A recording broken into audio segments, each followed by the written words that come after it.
kembali lagi bersama saya Rika TPW di podcast yang membahas beragam tema.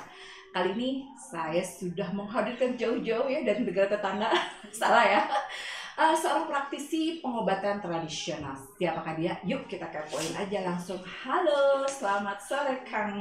Ini namanya agak unik, Naher Zain. Betul? Betul. Aku panggil Kakang aja boleh? Boleh. Oke, Kang. Karena kita dari Sunda mungkin ya, jadi lebih familiar dengan panggilan Sundanya. Kang, selamat datang di Rumah Podcast.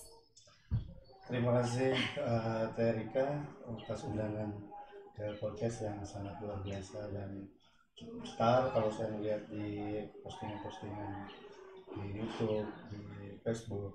Luar biasa kalau saya lihat postingan-postingan Teh Rika ini.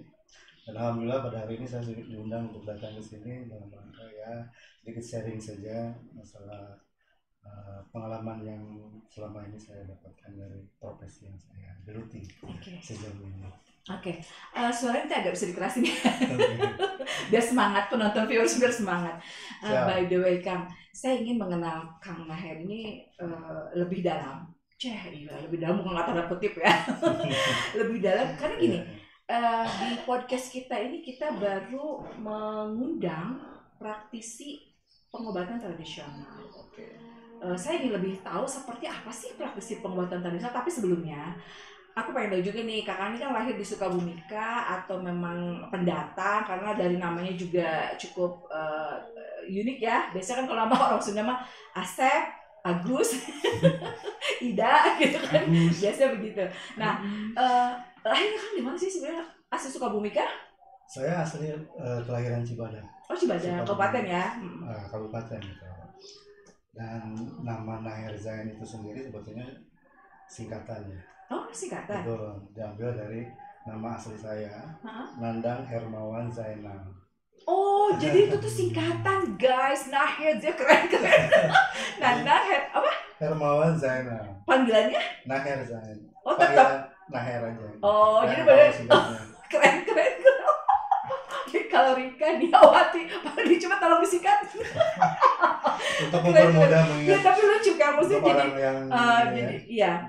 Pantesan aku bingung nih namanya Naher Zain, padahal singkatannya ya. Luar biasa. Kakak lahir di Cibadak. Besar di Cibadak. Nah, perjalanan kakak seperti apa sih? Untuk sampai sejauh ini ya masa kecil kakak dulu lah ibaratnya, kok tiba-tiba jadi kepikiran pengen jadi praktisi pengobatan. Apakah ada turunan dari keluarga, memang ada ini khusus gitu, keahlian khusus atau gimana? Mungkin awalnya panggilan jiwa ya. Oh panggilan jiwa dipanggil gitu. Panggilan jiwa yang kemudian menjadi profesi. Panggilan jiwa menjadi profesi, coba bisa dijelaskan seperti apa? Ya awalnya kan saya tuh dari kecil suka disuruh bapak saya terutama untuk mijitin.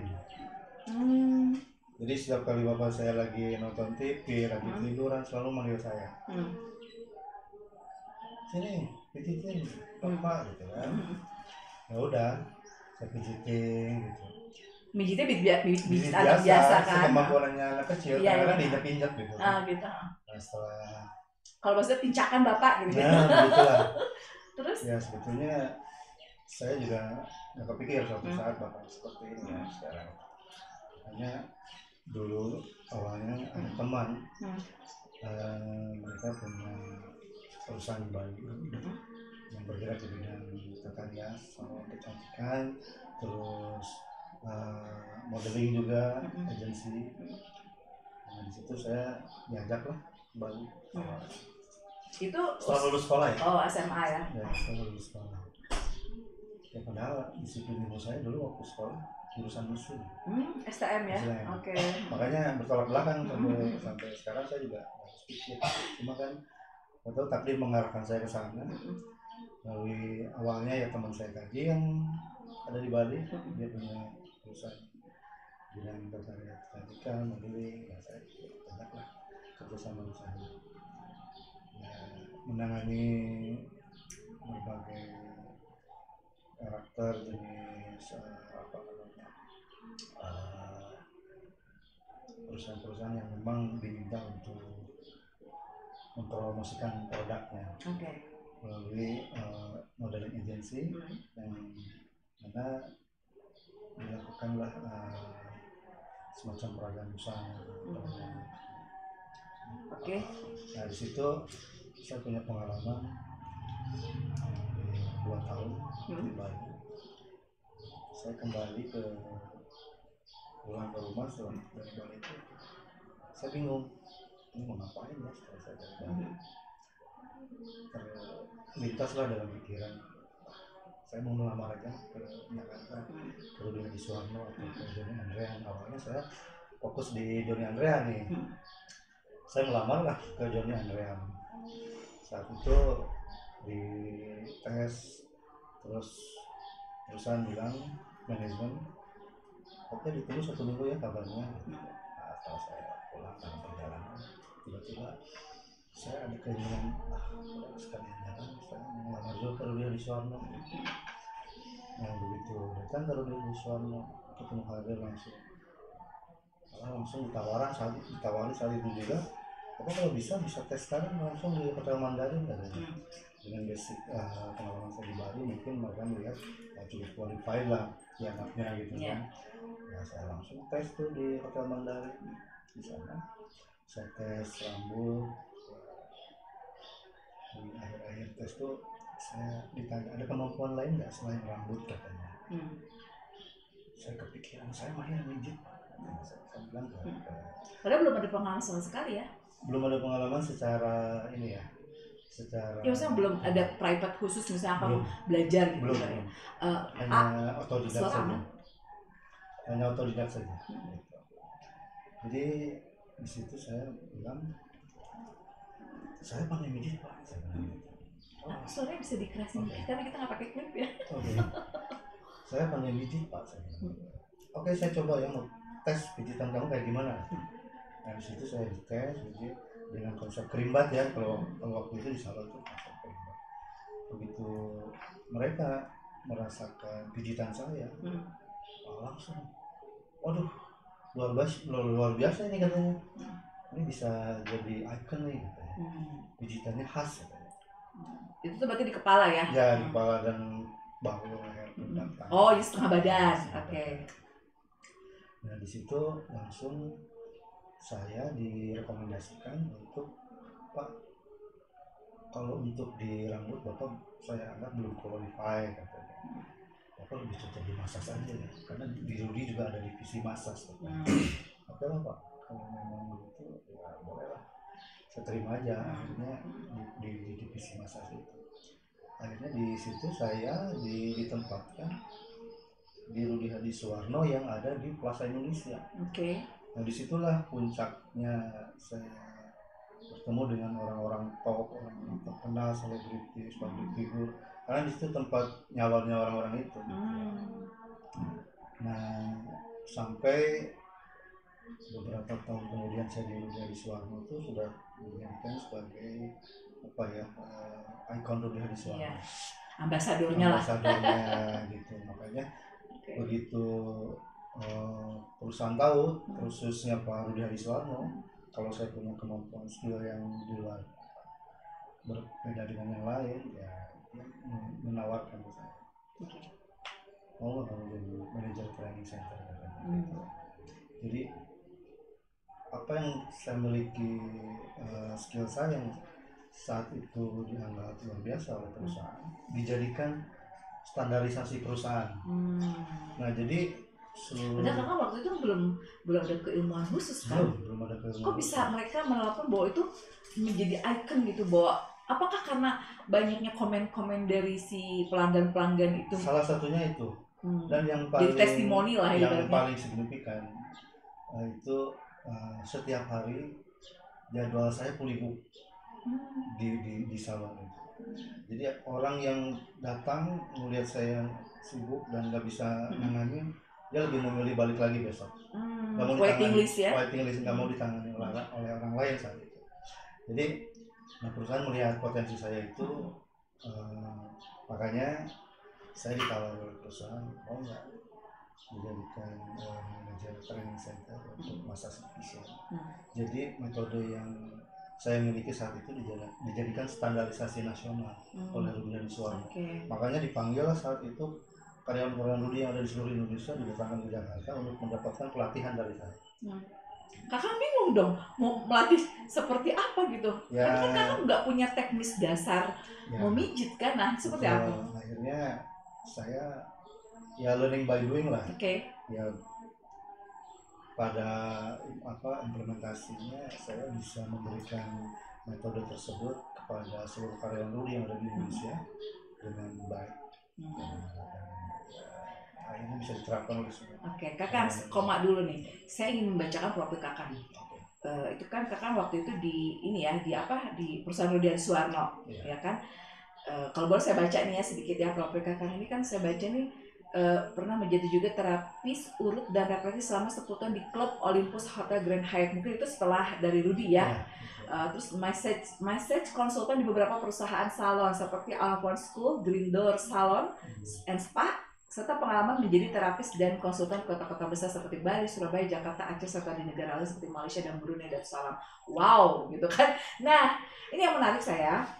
Menjabat sebagai Wakil Ketua IBATRA, Ikatan Pengobatan Tradisional Indonesia, yang sekarang diganti dengan BAHATRA, Badan Penyehat ya Tradisional Indonesia, yang diketuai oleh Bapak Dr. Tabib Muhammad Ishak Munawar SPD MSc.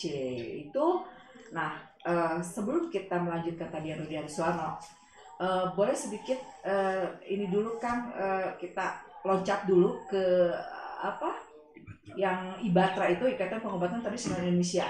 Nah, itu akan dari pas Rudi Hariswarno atau itu baru-baru aja? Kalau di IBATRA setelah saya keluar dari Rudi Hariswarno dan Grand Hyatt ya. Oh, jadi itu sekarang dong, Mas sekarang. Waktu di 2011 lah. Kalau di Rudi Hariswarno itu tahun berapa kira-kira? Awal tahun 92. Oh, udah begini dong ya, maksudnya jauh dong ya. Kirain itu adanya sebelum waktu itu gitu, enggak? Enggak, dari tahun awal 90 tuh saya udah masuk Rudi Hariswarno 92 lah. Nah setelah hampir 10 tahun di Rudi Hariswarno ada yang nawarin saya untuk double job saat itu. Jadi habis dari Rudi ini pulang kerja di Rudi, malamnya tinggal naik lift langsung di Grand Hyatt gitu. Kan saat itu saya di Plaza Indonesia, satu bangunan satu gedung. Kebetulan manajer klub Olympus ini orang Amerika ya, dekat dengan salah satu customer dekat saya yang namanya Vera Ongko. Vera Ongko itu zaman itu dia adalah peragawati yang sangat terkenal ya. Bisa dia menawarkan itu, oke lah saya bilang boleh juga.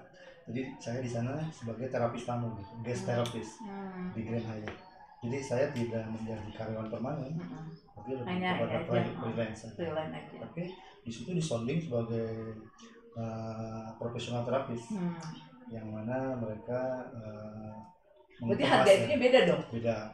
Dan kemasnya ya saya ya dengan dasar pengalaman internasional, kompetensi saya memang dihargai. Makanya dengan itu mereka memiliki sugesti yang cukup tinggi, meyakini bahwa kalau dipegang teman saya itu mungkin ya mereka merasa wah lebih enak atau gimana. Yang pada akhirnya juga cukup ramai lah. Kan pengobatan tradisional, kan itu pengobatan kan, judulnya itu pengobatan. Nah tadi kan aku bilang ya mungkin pijitan saya bikin pasien saya bikin apa itu Pak, pelanggan atau apa istilah ya customer. Si customer ini nyaman, enak kan. Tidak, kalau namanya pengobatan tradisional tidak cukup dengan nyaman dan enak gitu. Betul. Apa sih dari sisi kesehatannya yang mereka rasakan? Misalnya krembat nih, biasanya kan saya ini itulah pelaku. Saya kalau udah gatal kepala gatal banget gitu, udah nggak bisa diapa-apain, udah kena krembat aku selain digaruk dan di kuyel-kuyel, maksudnya kan dipijitin gitu. Nah teknis dasar dari akan memijit itu kenapa jadi ke pengobatan tradisional itu yang aku jadi apakah ini sama satu ini atau gimana sih ya, atau di awal memang dari itu gitu, dari hal itu dulu? Sebetulnya waktu di Rudi ya saya belum nyampe ke terapis, baru menguasai pangkat ini dengan dasar atau tidak, belum punya disiplin ilmu yang mendukung. Setelah saya diangkat jadi manajer brand itu saya berpikir lebih baik saya harus memiliki keilmuan memadai. Akhirnya saya ngambil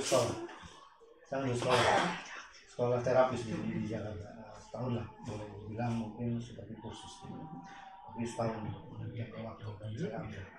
Nah di dalam proses itu saya mendapatkan keilmuan yang saya anggap cukup mendukung dari keilmuan otodidak yang selama ini saya miliki, didukung oleh teori-teori yang memang diperlukan. Nah, makanya akhirnya di situ saya mengklaim bahwa saya boleh dibilang profesional untuk menangani label profesional itu sendiri ya dalam pengertian menguasai di bidangnya. Gitu. Jadi orang tuh merasa punya keyakinan yang cukup untuk bisa dihandle sama saya, bahwa saya tuh mampu memberikan kenyamanan ataupun kesehatan yang dia bisa rasakan lebih baik gitu. Oke. Kang, dari apa legalitas ya, apa sih brand kan itu berarti nge-brand sendiri dong, brand sebagai profesional di bidang itu ya. Apakah kakak dari mulai otodidak ini kakak lebih menambah keilmuan kakak tuh dengan private khusus, misalnya ke sekolah kemana atau gimana? Ada nggak seperti itu? Ya, memang seperti yang saya sampaikan sebelumnya bahwa saya pernah mengikuti semacam kursus untuk menjadi terapis gitu. Nah di situ saya belajar bagaimana secara teori untuk pengobatan penyakit tertentu. Dalam hal ini juga lebih kepada penguasaan anatomi tubuh, sistem saraf, otot. Jadi yang mendukung semua yang saya miliki ini ya dalam kursus itu saya dapatkan semua. Nah itu biasanya pakai alat nggak sih kan? Saya cukup dengan tangan aja media. Apa yang kalau saya perbandingan dengan sekarang ya, ada terapis kertok, nah itu sama nggak? Dalam waktu yang singkat saya juga pernah mendapatkan kursus itu, karena setiap terapis itu kan seiring dengan perkembangan zaman ya. Polanya sama nggak pengobatan kakak seperti yang di terapis itu? Kan itu pakai tangan juga kan, nggak pakai alat kan? Saya lebih combine pada akhirnya. Jadi mengadopsi antara semua jenis-jenis pengobatan yang dianggap cukup bisa diterima oleh masyarakat. Ya salah satunya ya saya lebih kepada tradisional, tapi dilengkapi dengan refleksologi, Yumeho, chiropractic, aura, ya totok aura. Gitu. Jadi lebih ujung-ujungnya dikombin karena untuk memberikan variasi rasa ya. Kadang-kadang orang itu ingin mencoba hal baru.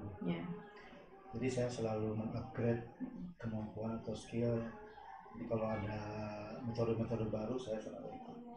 Sekarang. Oke. Kakak, sorry ya ini agak-agak sensi nih kalau bicara. Rate kakak mahal nggak sih setelah kakak lihat testimoni yang ya maaf ya pasien-pasien customer pelan-pelan, kakak kan orang-orang petinggi semua itu. Saya lihat kan dari mulai menteri, artis selebritis juga dengan dari ininya juga.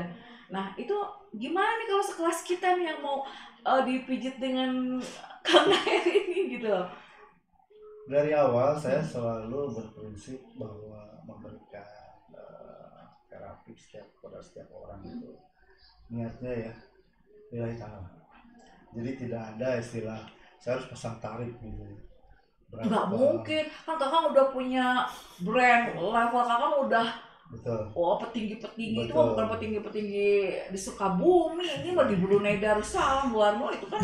Nah kita jadi minder sendiri mau manggil kan kayaknya, aku sakit kepala gitu. Obatnya apa ya? Pasti banyak orang yang berpikir seperti itu. Tapi pada kenyataannya saya selalu berprinsip seperti tadi. Jadi setiap kali orang minta terapi oleh saya tidak pernah yang namanya buka harga, pasang tarif gitu ya. Jadi selalu berdasarkan keikhlasan gitu. Pokoknya sampai sejauh ini alhamdulillah apa yang saya dapatkan berkah gitu. Sekecil apapun yang saya dapatkan dari terapi gitu. Ya besar kecil kan relatif ya. Ya saya anggap cukup gitu. Nah, terapi itu kakak konteks metode terapi ini lebih ke ngebenerin misalkan kalau itu apa sih misalah bahasa Sundanya translate ke bahasa Indonesia guys misalah ya cedera lah cedera keseleo misalnya keseleo apakah itu bagian dari pengobatan kakak bisa ada ada item-itemnya termasuk salah satunya saraf kejepit bisa gitu, ya. Terus untuk dalam penguatan untuk laki-laki kalau ngelangsingin ada nggak langsungnya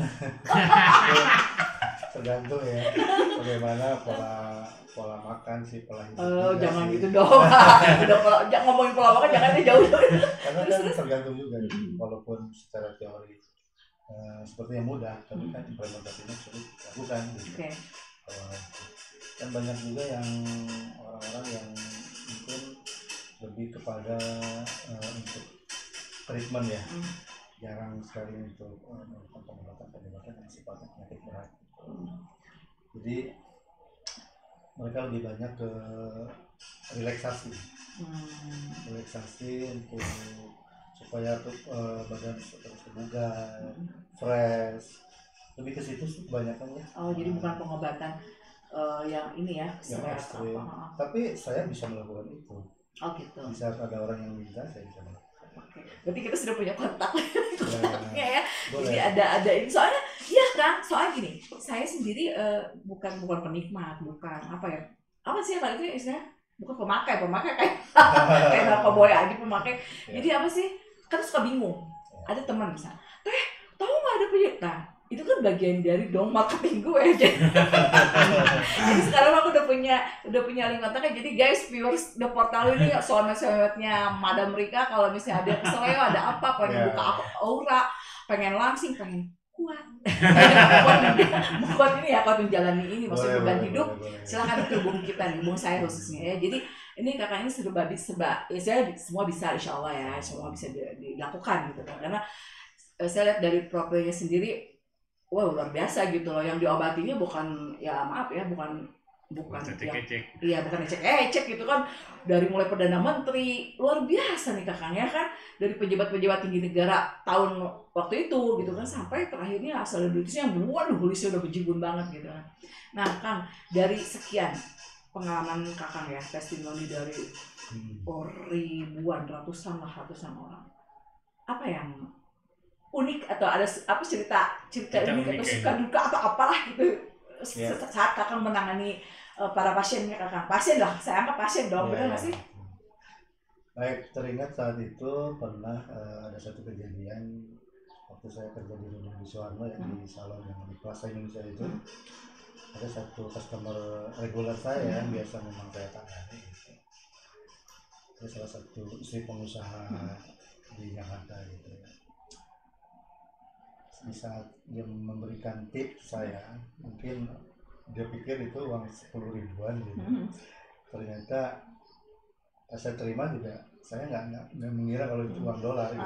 Saya terima aja gitu, saya langsung masukin kantong karena dilihat nggak mungkin begini kan dikasih tau gini. Langsung saya masukin kantong karena kebiasaan dia ngasihnya ya paling 10 ribu saat itu besar loh. 10 ribu rupiah zaman itu tahun 90-an.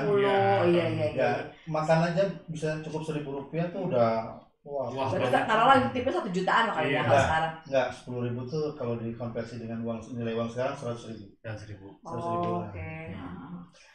Begitu tamunya sudah pulang, saya pergi ke belakang ke dapur, biasa kan suka ngintip-ngintip gitu kan, berapa sih tipnya gitu. Pas saya tengok dilihat $100 apa nggak salah nih saya gitu. Oh jangan-jangan dia salah nyabut gitu kan, yang biasa dia pikir mau ngasih 10 ribu jadi ngambil uang dolar gitu. Berarti berapa? Saat itu rate-nya 2.000, saat itu masih 2.000, belum moneter kan? Oke. 2 juta deh. Enggak, 100 ribu mungkin $100 ya? 200 ribu kali ya. Kan $100 ya? Iya. kalau dikonversi dengan rupiah 2.000 ya berarti 2 juta belum. Oh 200.000 ya. Tapi 200.000 saat itu, waduh, bayangkan makan saja 1.000 rupiah udah makan mewah. Ya nggak mewah lah, cukup menu yang banyak pilihan. Makanya saya di situ langsung merasa ya setiap kali ingat itu saya selalu pengen ketawa. Itu nggak dibalikin, nggak ditelepon, ini salah bu gitu, nggak gitu. Justru pas waktu saya ketemu lagi dengan orangnya, bu itu salah ngasih waktu itu kemarin saya terima salah tuh, mungkin ibu ngasih saya dapat dolar dari ibu $100. Masa sih namanya nggak apa-apa lah, itu buat hadiah kamu aja gitu. Akhirnya saya merasa lega, ya cukup syukurlah kalau begitu, kan ibu juga ikhlas gitu kan, bukan karena salah. Dari situ saya merasa aduh, kalau setiap kali saya ingat itu selalu pengen ketawa.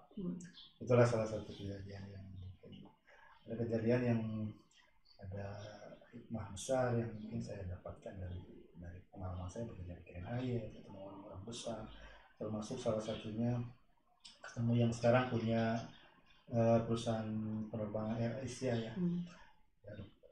Kamarudin Murandom itu dulu sebelum punya Air Asia, dia saat itu menginap di Hotel Grand Hyatt. Saya terapis yang dia dari Klub Olympus itu selalu kan resepsionis memintanya ke resepsionis yang ada di Klub Olympus gitu, karena memang Klub Olympus ini provider untuk terapis gitu ya, dan didatangkan ke setiap kamar gitu yang ada di hotel. Salah satunya maksudnya didatangkan setiap kamar, jadi panggilan gitu ya. Saya dipanggil ke hotel kan ya, karena hotel tuh Klub Olympus di lantai 5, hotel semua lantai kan.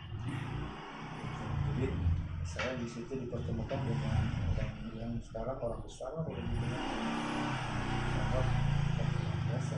Saya bisa ketemu orang seperti itu ya, biasanya waktu itu yang saat itu saya ngertiin beliau, terus merasa enak, cocok, tiba-tiba dia ngajakin saya berangkat ke Malaysia. Oh enggak, berangkat ke Malaysia, itu keluarga saya pokoknya kamu tinggal berangkat aja, semua diurusin, paspor, transportasi, semua tinggal angkat koper aja. Akhirnya saya berangkat ke sana selama ya sebulan di sana. Saya di-hire untuk visit keluarganya aja gitu. Berapa banyak itu keluarganya? Ya lumayan, kalau dihitung sih setiap keluarga ada 5 orang juga kan. Setiap hari? Hampir setiap hari ada. Setiap hari 5 orang. Kalau rate berapa bro? Malaysia pula kan? Ya, itu bayarnya per orang apa gimana? Apa include? Include, langsung saya pulang baru dikasih. Oke, jadi nggak per orang ya kan? Banyak pulang saya bisa bangun rumah. Wih, luar biasa. Itu mah kayak kerja jadi TKW dong, sebulan doang udah bisa punya rumah, mobil, luar biasa. Itulah luar biasanya pengalaman yang kedua. Saat di Grand Hyatt tuh di Klub Olympus, saya menangani salah satu customer saya, ya salah satu konglomerat juga di Jakarta. Gitu. Kakang, aku agak terganggu nih. Kakang bisa sedikit keras nggak suaranya? Aku agak budak aku ya. Ini suara kakang yang kecil apa akunya yang budak, aku nggak tahu nih. Bisa keras dikit kan? Ya. Akunya nyimbangnya jadi nggak takut nggak nyambung. Saya pikir saya sudah cukup keras nih. Kayak powernya. Jadi kalau iya, nah ada. Ada levelnya. Gimana? Oke. Ya saat itu saya ketemu dengan salah satu customer saya yang luar biasa juga gitu. Dari kalangan konglomerat lah kalau dibilang sekarang gitu. Dan dia merasa cocok dengan pilihan saya gitu. Kemana-mana saya harus ikut gitu. Oh jadi dampingin dia gitu? Ya. Jadi saat itu saya diajak ke Bali liburan. Itu cowok? Ya cowok. Tapi dengan keluarganya dan istri. Keluarga lah. Jadi saat itu saya di-hire oleh dia tuh. Kontrak dong? Ya enggak juga, ya selama liburan aja dia di sana. Iya. Itu di Bali selama seminggu. Pertama kali saya naik pesawat itu kan di situ. Saya belum pernah naik pesawat. Oh gitu. Itu perjalanan luar biasa. Itu sebelum ke Malaysia dong? Sebelum Malaysia. Oke, ke Bali dulu ya? Iya, ke Bali dulu. Pertama kali saya naik pesawat itu di situ. Dengan pesawat first class yang dia hire di penerbangan itu. Pokoknya grupnya dia aja itu satu kabin itu. Nah, situlah saya pertama kali punya pengalaman bagaimana naik pesawat first class. Dan lewat itulah lewat pijit atau lewat kemampuan usaha. Kang, ada itu kan pengalaman manisnya nih. Ada pengalaman unik nggak sih? Kan sorry itu saya nih. Kebanyakan yang kayak terapis panggilan ke hotel dari kan itu kan banyak modus orang kejahatan ya. Contohnya LGBT ya, LGBT ya kan. Ya maaf ya, pernah nggak kakak ngalamin itu? Pernah. Tuh kan pasti aku udah bisa tebak. Iya pernah. Jadi makanya kita dituntut profesional dan iya kita walaupun profesional tapi kalau dihadapkan seperti itu iya. Nah gimana kan? Ya lebih kembali lagi kepada iman kita ya. Oke. Nah disitulah godaan atau ujian kita.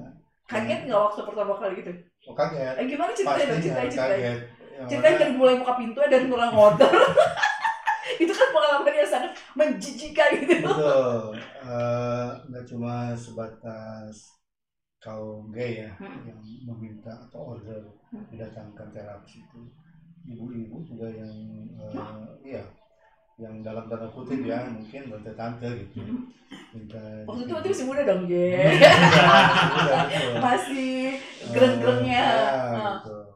Tapi ya kembali lagi kan kepada keimanan kita dan profesionalisme kita ya. Yang jelas di saat kita berhadapan dengan hal seperti itu jangan sampai terjadi hal yang tidak diinginkan. Serius kan tidak tergoda?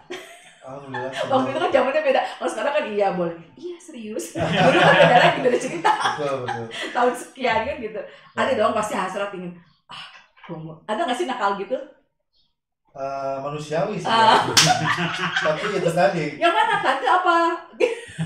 Dua-duanya ada yang meminta ya. Tapi saya berusaha menolak secara halus. Ya, gitu. Yang mana yang menolak? Dua-duanya. Kirain gay doang tante enggak. Saya karena kan berdampak ya. Ya karena karir akan kan udah di posisi ya, istilahnya takutnya ini adalah sebuah jebakan. Betul. Gitu kan. Jadi kakak benar-benar profesional. Makanya saya jaga satu itu. Ya. Serius dari 35 tahun itu kakak berkutat dengan dunia itu benar nggak ada sedikit pun pengalaman yang aneh? Ya, termasuk sejauh ini belum pernah yang namanya ada malpraktek ya. Dalam arti malpraktek itu kesalahan dalam melakukan terapi gitu. Alhamdulillah selama ini nggak ada komplain. Orang yang saya tangani, yang saya terapi baik-baik saja, tidak ada komplain dan malah cenderungannya mereka balik lagi. Aku jadi pengen ini leher nggak bisa kesini kan? Jadi ngeliat ke aku terus nanti beres podcast ini aku nggak bisa begini. Ya. Pokoknya itu nanti ada sesi khusus. Ya soalnya aku begini terus kan ya. Jadi pada saat aku kesini lihat kamera susah guys. Iya, ada sesi khusus nanti untuk saya kasih complimentary ya. Kan dari aku sekarang pindah ke metode pemijatan kan yang biasa aku lakukan aku juga suka bekam. Aku suka sebelum dibekam tuh kan pijit dulu kan gitu. Nah dari pijit itu kan dari kaki. Mulainya dari kaki. Nah kalau Akang sendiri dari mana mulainya? Sama ya. Kalau secara teori memang kita tuh diarahkan untuk memulai pijitan itu dari kaki. Emang kaki sumbernya saraf ini ya kan? Betul. Terus telapak kaki itu ya sumber saraf organ-organ vital semua ada di telapak kaki. Jadi kita fokusnya di kaki dulu, baru naik ke atas. Itu dibalik dulu apa di apa? Biasanya tiarap dulu ya. Tengkurap. Baru ada sesi terlentang, ada sesi duduk. Dan metode yang saya jalani atau saya lakukan selama ini ya memang lebih banyak combine ya. Gabungan dari metode yang saya anggap enak diterapkan di customer, saya ambil semua. Nah, kalau dari misalnya itu cowok aman lah ya, buka semua begitu. Kalau cewek? Cewek biasanya lebih ke dry massage. Dry massage nggak? Tanpa minyak, di luar baju. Kecuali kaki. Ih nggak enak kalau dry massage. Aku udah coba nggak enak, kayak nggak menyentuh langsung sarafnya kan. Bener nggak sih? Sebetulnya massage itu kan yang terpenting adalah titik-titik akupressurnya yang harus pas dan tepat gitu. Jadi kalaupun misalnya begini pun tidak masalah. Yang penting titik-titiknya. Ya, tapi kalau kaki bisa pakai minyak. Oh gitu. Kalau sekalipun perempuan ya. bisa pakai minyak, terus tangan bisa pakai minyak, cuma daerah-daerah back dari high back, low back, semua kan kalau harus pakai minyak berarti harus pakai baju. Tapi ini kita Jadi ya kan dari selama 35 tahun tuh nggak pernah menangani, lu kok benang pegel ya, astagfirullahaladzim, jangan kualat.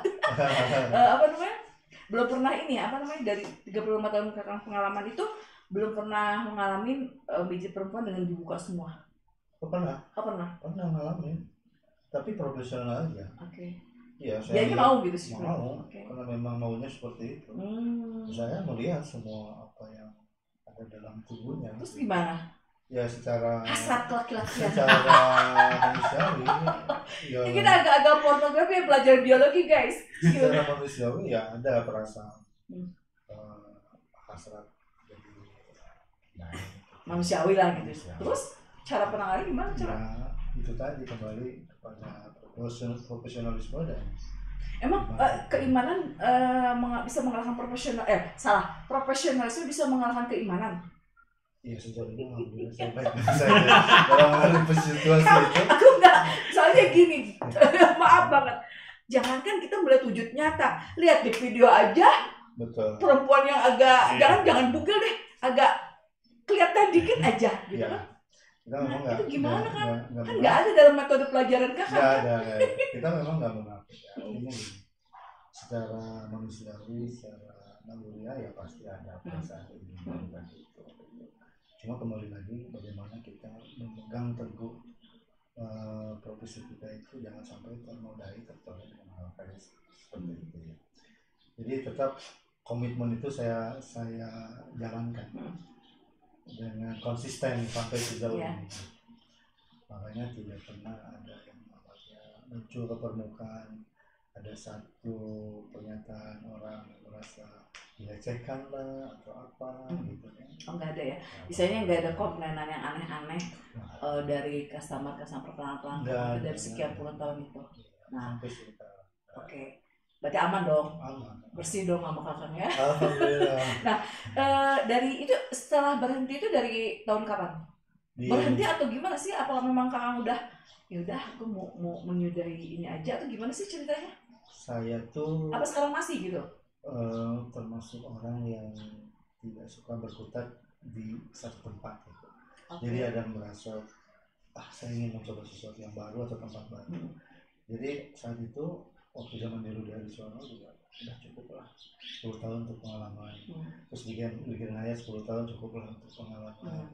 Terus di Brunei kemarin pulang gara-gara COVID aja kan. COVID kemarin? Iya. Oh, jadi kamu di Brunei sebelum COVID? Iya. Udah berapa lama sih? Dari 2014. Di Brunei? Iya. Ngapain? Ya, jadi terapis. Di sana? Iya. Punya istri di sana, masih tinggal di sana? Enggak. Saya di sana sendiri. Oh, sendiri. Oh, keluarga di sini. Betul. Oh, jadi kakak selama berapa tahun berarti di Brunei? 2014, 8 tahun sampai kemarin COVID. Oh, gitu. Jadi lupa nggak bahasa Sunda? Enggak. Saya di sana juga ketemu banyak orang Sunda. Oh, gitu. Di Brunei kakak buka tempat atau lebih ke panggilan atau gimana? Awalnya dulu saya nggak niat mau kerja di Brunei sebetulnya. Awalnya? Maksudnya permanen ya, kerja permanen. Dulu tuh saya awal ke Brunei diundang oleh teman saya yang ketemunya di Facebook. Yang ngajak saya ke Brunei itu adalah ketua di Batra yang sekarang. Itu orang Malaysia? Orang Brunei? Bukan. Orang Indonesia? Orang Sukabumi. Oh, Sukabumi? Temannya Kang Robi. Oh, alah. Iya, terus? Dokter Tabib Ishak itu. Nah, saya diajak sama dia. Ke Brunei? Untuk training karyawan. Karyawan apa? Klinik tradisional, pengobatan tradisional di sana. Okay. Jadi ada satu klinik pengobatan tradisional yang punyanya orang Aceh. Di sana? Di sana.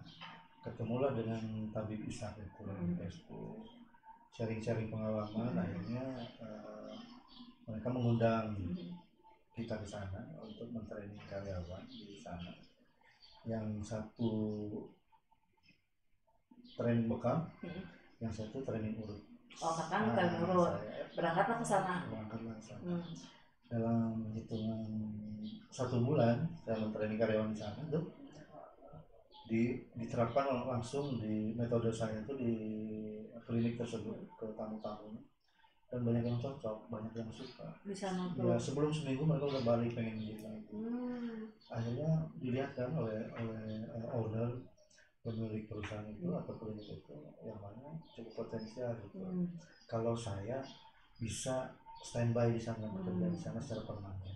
Makanya ditawari saya waktu itu kerja kontrak 2 tahun. Mau nggak kerja di sini permanen? Kontrak 2 tahun. Kalau suka lanjutkan, tidak suka boleh pulang. Kan cukup fleksibel ya, syaratnya itu tidak memberatkan, tidak mengikat gitu. Oke lah, saya coba akhirnya kontrak pertama, 2 tahun pertama saya jalani, ternyata dirasa-rasa cukup signifikan dari sisi income. Dan alhamdulillah setelah itu saya ditawari lagi kontrak baru, ya saya kerja sampai 4 kali kontrak. Salary lebih besar dong di sana? Ya cukup lah kalau boleh dibilang untuk nominal ya. Dibilang 20 juta itu bersih. 20 juta itu bersih. Kalau semes segala macam makan sama ditanggung.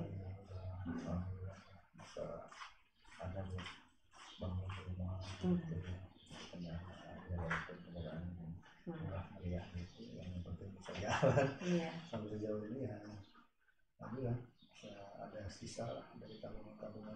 Jadi itu kan kalau kopi itu tahun berapa? 2019 awal 2019 akhir. Jadi itu karena sepi mungkin di sana akhirnya akan dipulangkan. Karena kan kita tidak boleh kontak customer, maksudnya tidak boleh ada kontak body, yang mana klinik itu kan selalu bersentuhan dengan customer. Iya, sementara COVID kan nggak boleh. Nggak boleh. Harus social distancing yang dilakukan oleh kerajaan. Dia yang akan dibalikan, dipulangkan. Ya, kita dipulangkan. Sebetulnya masih ada tersisa kontrak 1 tahun, tapi karena COVID akhirnya dipulangkan. Jadi pulanglah ke Indonesia. Sampai sekarang. Oke. Berarti yang Ibatra ini, Ibatra ya benar. Itu kapan berdirinya? Dari tahun 2012 sebelum saya pergi ke Brunei. Oh, itu sudah berdiri. Sudah berdiri. Dan ingin saya garis bawahi ya, Ibatra ini kan sekarang sudah ganti nama jadi Bahtera dengan Permenkes baru itu bahwa kita sebagai terapis itu dibilangnya bukan pengobat, jadi lebih kepada penyehat. Nah, akhirnya dirubahlah nama Ibatra menjadi Bahtera gitu. Yang mana Bahtera ini adalah sebagai asosiasi organisasi profesi yang menaungi terapis-terapis yang buka praktek di saat tujuannya ya, di saat mereka melakukan praktek terjadi malpraktek itu ada payung hukum yang melindungi asosiasi tersebut, didampingi gitu. Itulah. Nah, untuk syaratnya sendiri bisa masuk ke apa? Sekarang apa namanya? Bahtera gitu. Ya, Bahtera ini kan mitra kerja dinas kesehatan ya. Jadi setiap kali. Tadi dulu itu cabang Sukabumi. Apa ada kantor pusat ya? Pusat ini. Jadi ini skalanya nasional. Oh, adanya di Sukabumi. Adanya di Sukabumi. Oh, saya baru dengar ya. Oh ya? Banyak anggota-anggotanya dari mana-mana. Apa ya nggak tahu apa karena saya kudet atau memang gaung dari Bahtera sendiri. Kurang sosialisasi. Nah, ya kan karena. Yang jelas itu. Ini kan tadi visi misinya menaungi para terapis yang buka kayak bekam panggilan ke rumah juga itu bagian dari Bahtera. Apakah mereka tahu ada Bahtera di sini? Enggak. Mungkin Terika tidak tahu secara detail ya atau secara masif, karena Bahtera ini kan mungkin tidak terlalu kuat gaungnya di masyarakat, tapi sosialisasinya lebih banyak kepada terapis-terapis itu. Jadi di saat terapis-terapis ini mau buka praktek, itu kan salah satu syaratnya harus ada rekomendasi dari asosiasi ke dinas kesehatan. Dinas kesehatan tidak akan memberikan izin surat terdaftar pengobat tradisional kalau tidak ada rekomendasi dari asosiasi. Makanya setiap kali ada sosialisasi ini kita selalu diundang oleh dinas kesehatan untuk memberikan edukasi, sosialisasi bagaimana penerapan disiplin ilmu yang mereka buat. Kalau program-program sendiri yang bisa menyentuh masyarakat langsung apa? terkait Bahata? Biasanya ada pengobatan gratis. Gratis. Ya, di saat ada event-event tertentu ya, misalnya seperti hari kemerdekaan, gitu. Terus Sekretaris sendiri di mana Bahata? Di jalan itu yang arah ke dalam tuh apa ya? Gotong royong. Gotong royong. Kok saya tahu ya? Tahu Ya lah. itu gotong royong. Oh di situ Bahata. Terus sekarang masih berjalan, masih berjalan. Banyak pesertanya sendiri, anggotanya sendiri ada berapa? Banyak anggotanya. Kalau saya akumulasi dari registrasi yang saya dapatkan yang di hampir 500 orang gitu yang sudah terregistrasi. Itu aktif semua? Ada yang masih aktif, ada yang enggak. Nah, syaratnya sendiri masuk ke Bahata seperti apa? Ya cuma daftar saja sebagai anggota Bahata. Enggak tidak di apa namanya? Ada semacam di tes misalnya gini keahlian dia misalnya bekam. Kan bekam teh ada yang kayak kita nggak tahu ya, saya penikmat bekam pun saya nggak tahu bekam yang benar itu seperti apa kan gitu. Nah, ada nggak sih sosialisasi kepada anggota-anggotanya sendiri untuk menjadi bagaimana mereka menjadi ahli yang profesional yang benar-benar sesuai dengan kompetensi mereka gitu. Misalnya tukang pijit, ya pijitnya pijit apa? Ada pijit enak, ada pijit sakit gitu. Mau yang mana? Kalau pijit enak seperti apa, pijit sakit seperti apa kan gitu. Ada nggak sih seperti itu di program Bahata sendiri? Iya, karena Bahata ini kan organisasi profesi yang memang tujuannya untuk mencetak para terapis yang qualified ya, tidak hanya sebatas bisa melakukan pekerjaannya, tapi harus ditunjang dengan skill dan ilmu yang memadai. Jadi ada semacam quality control. Jadi kita sebagai quality control yang pada akhirnya nanti juga akan dilihat oleh dinas kesehatan layak atau tidak nih secara individu atau secara organisasi untuk diberikan izin gitu. Makanya kita juga concern ke hal-hal seperti itu. Kang, apa kabar dengan apa tuh yang di Sukareja apa ya? Apa sih kan pijit kaki ya, kayak apa sih terapi kaki yang kayak gitu itu masuk nggak? Masuk bagian dari? Masuk. Ibaratnya kan semua disiplin ilmu dari setiap terapi pengobatan termasuk. Maksudnya si owner yang mendirikan itu tuh masuk menjadi bagian dari Bahata gitu? Tidak semua, belum tentu. Oh belum tentu kan? Ya. Nah makanya mereka bisa buka itu tuh legalnya gimana ya, gitu loh. Kan katanya kata kakak kan harus kita yang mereka legal itu. Nah kalau yang kayak gitu gimana? Biasanya kalau ketahuan bahwa secara legalitas dia tidak memiliki itu ada konsekuensi yang harus dia dapat atau dia terima. Bisa ditutup oleh Satpol PP. Soalnya gini, ya nggak jadi jaminan mereka adalah terapis profesional kan. Betul. Ada kalanya cuma belajar 1-2 jam atau sehari 2 hari sebulan biasanya ya kan ya diterjunkan ke lapangan akhirnya kan terima pasien. Saya pernah dampaknya gitu ya. Jadi lebam-lebam lah, linu lah, sakit lah gitu kan. Berarti itu yang memang belum bukan dibilang profesional apa ya, belum ahlinya mungkin kan. Salah satunya itu karena kadang-kadang ya mindset dari terapis yang tidak dibekali dengan keilmuan yang cukup dan benar gitu. Contoh misalnya refleksi itu harus identik dengan rasa sakit, orang jerit-jerit, teriak-teriak gitu. Padahal paradigma itu sangat salah. Ya kayak kertak itu harus ngertak gitu. Ya. Itu benar nggak? Ya memang kalau itu kan chiropractic namanya. Apa? Chiropractic. Chiropractic itu ilmu yang pertama kali ditemukan di Amerika. Kemudian berkembang di Singapura, akhirnya tersosialisasi ke seluruh Asia. Kakang bisa itu? Bisa, tapi bagian-bagian tertentu saja yang saya nggak semua bisa ngertak gitu ya. Kenapa sih dinamain ketak? Bunyinya karena ketak. Oh, hanya karena bunyi jadi ketak gitu.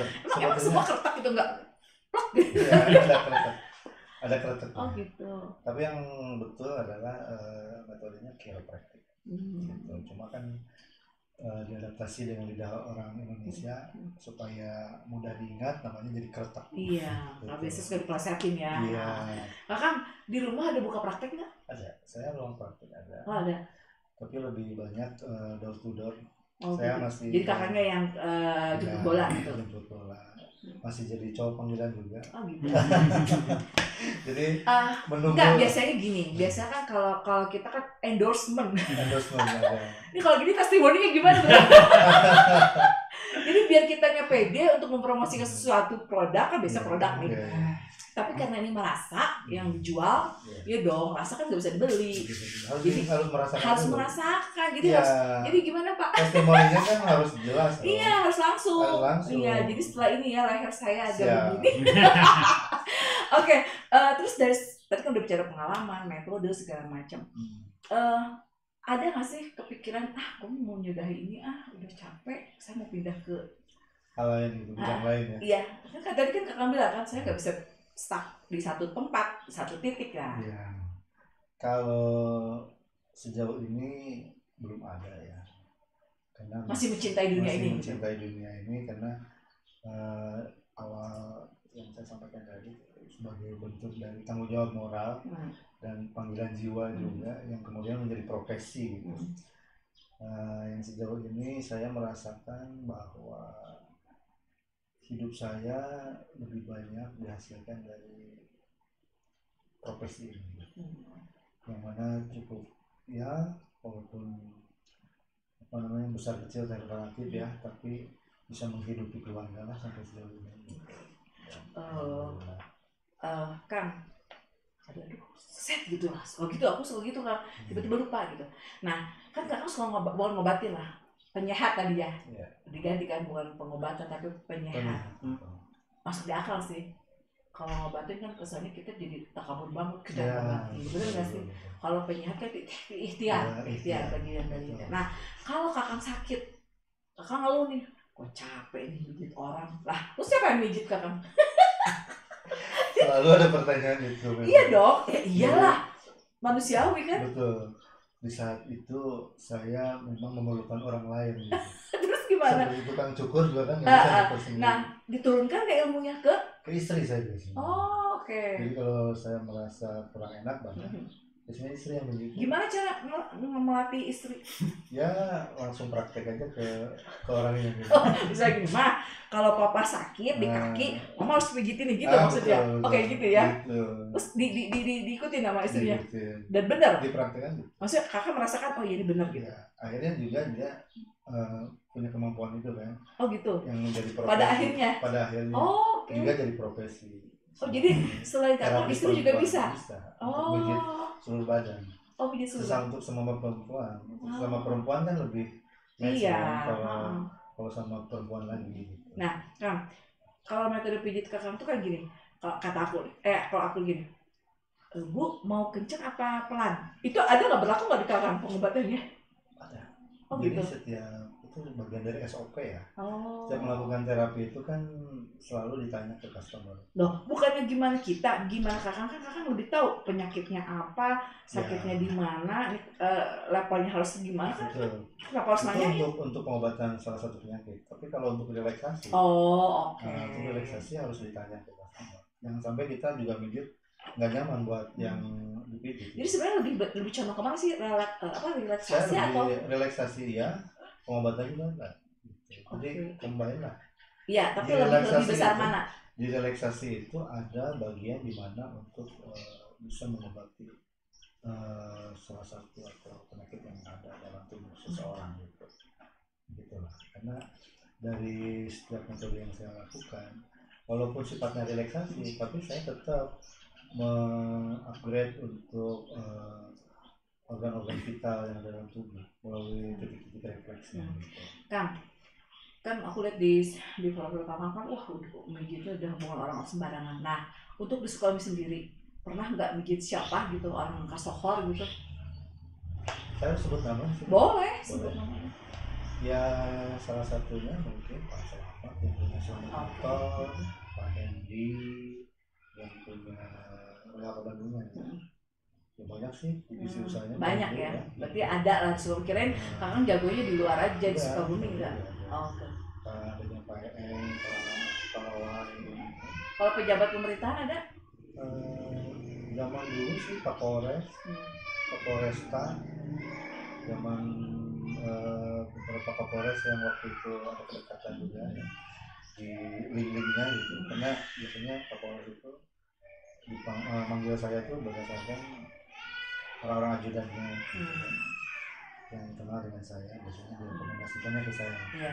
Kak, apresiasi dari pemerintah untuk apa ya tadi Bahtera sejauh ini ya, apresiasi dari pemerintah mungkin belum ada ya, secara konkret itu, cuma secara normatif dan seremonial sih ya pernah lah ada beberapa melalui dinas kesehatan gitu ya, cuma tidak terlalu signifikan lah apa yang bisa dirasakan oleh organisasi Bahtera, yang mana juga sebetulnya harus ada kolaborasi gitu antara pemerintah dan asosiasi ini untuk memajukan terapis-terapis kita yang ada di Sukabumi khususnya, supaya mereka menjadi produktif gitu. Iya, minimal sudah sejahtera lah gitu kan. Para terapis-terapis dengan Bahtera ini kan. Kang, ada yang disampaikan untuk ya mau promosi monggo. Mau silakan, apa yang ingin Kakak sampaikan di podcast di portal. Oke. Gimana yang disampaikan, boleh? Ya, kesehatan kita tuh dalam waktu yang kita tidak tahu ya sampai kapan, itu bagaimana ke depannya, tentunya harus kita berusaha selalu menjaga kesehatan ya. Dan salah satunya ya menjaga kesehatan itu ya kita harus jaga pola makan, pola hidup. Pola makan itu apa ya, salah satunya juga ya jangan atau hindari makanan yang berlemak, jeroan. Oh gitu, aku doyan. Ya itulah, itu kan bisa memunculkan penyakit-penyakit degeneratif ya, yang mana penyakit degeneratif itu adalah munculnya penyakit kronis yang disebabkan oleh melemahnya organ-organ vital gitu, dari makanan-makanan tadi, terutama makanan-makanan yang banyak mengandung kolesterol dan purin gitu kan. Terus di samping makanan juga minuman juga kalau bisa ya hindari yang kemasan berwarna-warna ya, makanan kemasan, minuman kemasan, karena makanan kemasan mengandung yang asin ya, mengandung garam tinggi, terus yang manis mengandung gula tinggi. Itu sangat rentan sekali dengan munculnya penyakit-penyakit seperti darah tinggi, kolesterol, dan diabetes terutama. Itu yang harus kita jaga, apalagi di usia-usia 40-50 tahun ke atas, itu sangat mudah terkena, karena akumulasi dari makanan tersebut suatu saat akan muncul, tergantung nanti triggernya apa gitu, pemicunya apa, dan itu sangat harus kita jaga. Kedua, pola hidup ya jangan begadang, jangan stres gitu kan. Nah ini kalau jangan begadang oke lah bisa, ini jangan stres ya, gimana jangan stres? Itu sangat mempengaruhi metabolisme tubuhnya gitu. Stres kan secara psikis ya, kita tertekan apalagi sampai depresi, itu akan melemahkan fisik. Jadi mindset yang harus kita ini ya. Betul, mindsetnya harus kita jaga, jangan sampai stres, hindari stres, jangan begadang. Itulah salah satu bagaimana kita menjaga kesehatan, karena itu adalah sebagai bentuk investasi kita ke depan gitu.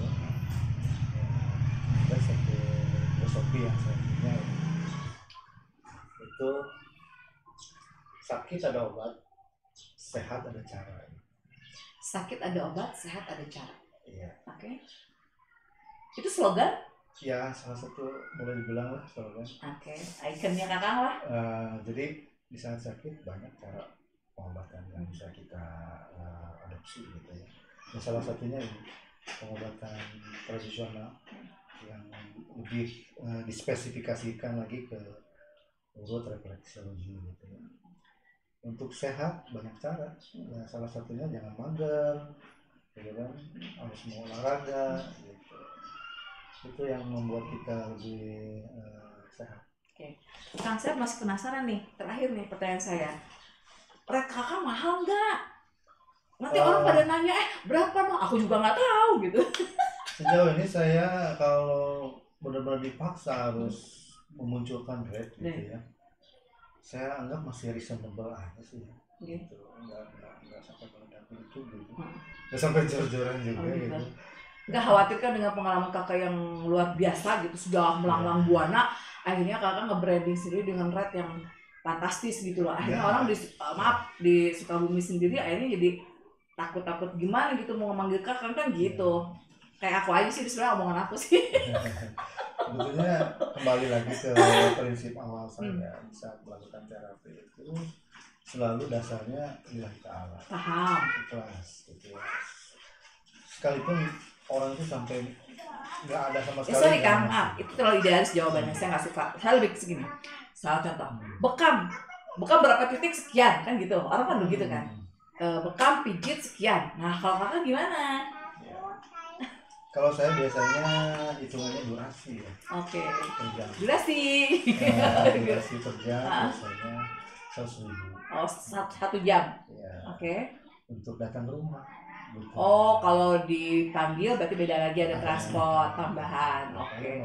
Itu kan jelas. Jadi kan enggak orang aduh, ini pengalamannya Perdana Menteri, ini gitu artis-artis. Tangan kakak kan luar biasa, tangannya kan sudah makanya saya bilang masih reasonable dan iya, Pak. Sangat lah. Apalagi kalau ya oke lah dibanding yang atau sih saya belum coba juga nih makanya. Tapi ada juga orang yang tidak terpaku dengan rate yang saya munculkan. Kepuasan kan tergantung. Ada orang yang saya bilang dia tanya berapa, saya bilang 100.000 atau 200.000. Dia kadang-kadang aslinya lebih. Iya. Itu berarti service ya. Service dan kepuasan. Ya benar sih. Ya standar sih kalau begitu semua juga begitu ya. Kalau kita yang puas saya sendiri aja kalau puas kita pasti kasih lebih lah kan gitu. Berarti moto hari ini adalah kepuasan. Aduh, ini ngomongnya udah kemana-mana ya guys. Kang, ada yang ingin lagi sampaikan nggak? Saya rasa cukup ya. Terima kasih sekali lagi ke Teh Rika sudah mengundang saya. Sama-sama. Dengan senang hati saya datang kemari untuk berbagi pengalaman. Siap. Terima kasih sudah diizinkan menyampaikan cerita hidup saya di bidang yang saya geluti selama ini. Dan saya sangat menghargai itu semua, juga tim kru mendukung acara podcast ini. Terima kasih. Terima kasih juga nanti saya di testimoni. Terima kasih sebelumnya. Bisa muncul di podcastnya Teh Rika. Siap, iya. Alhamdulillah ya. Maksudnya alhamdulillah kita akhirnya bisa duduk bareng. Karena sekian lama kita berteman gitu. Baru hari ini kita bisa tatap muka ya Kang. Nah itulah kita nggak tahu Kang. Bener nggak sih? Kita nggak tahu. Makanya silaturahmi membawa rezeki itu begini. Silaturahmi tanpa batas sih seperti ini kan. Saling mengisi, saling bermanfaat, sharing is caring kan gitu. Jadi terima kasih juga Kang Naher Zain dengan itu nama bukan nama pendek. Nama apa tadi namanya? Nama singkatan. Nama panjang saya nggak tahu, nanti silakan tanya bagi siapapun yang viewers yang melototin ya nonton kita sore hari ini terkait pengobatan tradisional. Bukan pengobatan ya, pengobatan tradisional. Nah, siapapun yang mau, yang coba, yang ingin, yang minat boleh japri saya. Nanti saya rekomen ke Kang Naher. Oke, Kang Naher, sekali terima kasih. Kembali lagi durasi. Kita next kita bisa ngobrol lagi dengan bahasan yang lain. Ada lagi yang sampaikan tadi? Sedikit saja. Oke, boleh. Mungkin kalau ada kata-kata yang kurang berkenan atau tidak enak ataupun kurang diterima oleh viewer ya atau pemirsa, saya mohon maaf sekali lagi yang mungkin karena faktor keterbatasan saya. Nah, seperti ini adanya. Oke. Ya, kalau saya sih so far sih aman. Cuma volumenya yang kita tapi dikit gitu ya. Powernya. Itu memang tone saya cukup segitu gitu. Gitu. Jadi kalau nyanyi tuh kayak biasanya ada suara-suara apa gitu, pasat. Bener gitu. Oke kan?